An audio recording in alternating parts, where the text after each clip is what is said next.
Praise the lord. ఈ రోజు దేవుని వాగ్దానము మొదటి దినవృత్తాంతముల గ్రంథము 22వ అధ్యాయం 16వ వచనం. యెహోవా నీకు తోడుగా ఉండును గాక.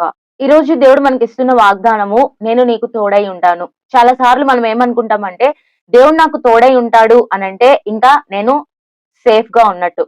దేవుడు నాకు తోడై ఉంటాడు అంటే ఇంకా నాకు కష్టాలు రావు. దేవుడు నాకు తోడుగా ఉంటాను అని వాగ్దానం చేశాడు కాబట్టి ఇంకా నా జీవితంలో శ్రమలు ఉండవు. నా జీవితంలో చాలా ప్రశాంతంగా గడిచిపోద్ది అని అనుకుంటాం. కానీ నేను నీకు తోడై ఉంటాను అనంటే దాని అర్థం ఏంటి అనంటే, నువ్వు కష్టములో వెళ్ళినా కూడా నేను నీకు తోడై ఉంటాను. నువ్వు శ్రమల్లో ఉన్నా నేను నీకు తోడై ఉంటాను. రోజు దేవుడిస్తున్న వాగ్దానము, నేను నీకు తోడై ఉంటాను. దాని పైన మనం ఏం చూస్తాము అనంటే, నీవు పని పూనుకొనుము, యెహోవా నీకు తోడైండును గాక.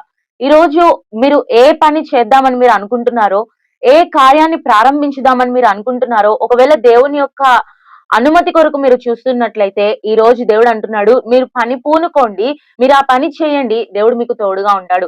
చాలా సార్లు మనము దేవుని గురించి ఇతరులకి చెప్పే విషయంలో భయపడుతూ ఉంటాం.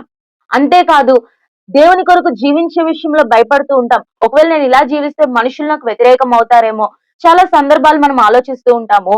అందుకే దేవుడు అంటున్నాడు, నేను నీకు తోడై ఉంటాను. షడ్రక్, మేషక్, అబేద్నెగోల యొక్క జీవితం మనకి తెలుసు.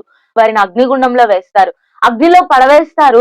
పడవేసినప్పటికీ కూడా నేను నీకు తోడై ఉన్నాను అన్నట్లుగా దేవుడు అగ్నిగుండంలోకి కూడా వారి కొరకు వచ్చాడు. అది నేను నీకు తోడై ఉన్నాను అంటే అర్థం. అంతేగాని మన జీవితంలో శ్రమలు రావు, కష్టాలు రావు, ఇబ్బందులు రావు, దేవుడు నాకు తోడై ఉంటాను అని అన్నాడు అని చెప్పి మనము సంతోషిస్తూ ఉంటాం. కానీ శ్రమలు వచ్చినా కూడా దేవుడు నీకు తోడై ఉంటాడు. అసాధ్యమైన కార్యాలని కూడా దేవుడు మనకి తోడుగా ఉండి మన ద్వారా చేయిస్తాడు. ఏ తీర్మానం అయితే ఈ సంవత్సరం మీరు దేవుని కొరకు చేశారు, దేని కొరకు నేను జీవిస్తాను ప్రభువా అని మీరు వాగ్దానం చేసుకున్నారో, దేవుని కొరకు ఏ పని చేస్తానని మీరు వాగ్దానం దేవునికి చేశారో ఆ పని జరిగించండి. దేవుడు మీకు తోడుగా ఉంటాడు. ఆయన మీకు తోడుగా ఉంటే ఆయన మీ కొరకు ఎక్కడి వరకన్నా రాగలడు. షడ్రక్, మేషక్, అబేద్నెగోల యొక్క జీవితంలో అగ్ని వరకు వచ్చాడు, అగ్నిగుండములోనికి కూడా వచ్చాడు దేవుడు. దానియేలు జీవితంలో సింహాల బోనులోకి వచ్చాడు దేవుడు. అంత వరకు కూడా యోసేపు జీవితంలో ఐగుప్తులో కూడా దేవుడు తన వెంటున్నాడు. కాబట్టి బైబిల్లో ఎవరి జీవితాలు మనం తీసుకున్నా కూడా దేవుడు వారికి తోడుగా ఉన్నాడు. దేవుడు వారికి తోడుగా ఉన్నాడు కాబట్టి వారు ఎంత ఎక్స్టెంట్ వరకు వెళ్ళినా కూడా వారు విజయాన్ని సాధించుకొని జీవిస్తూ వచ్చారు.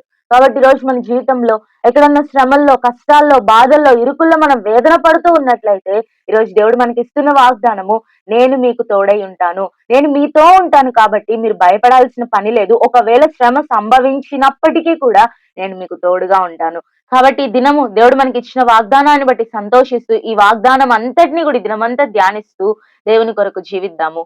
Praise the lord.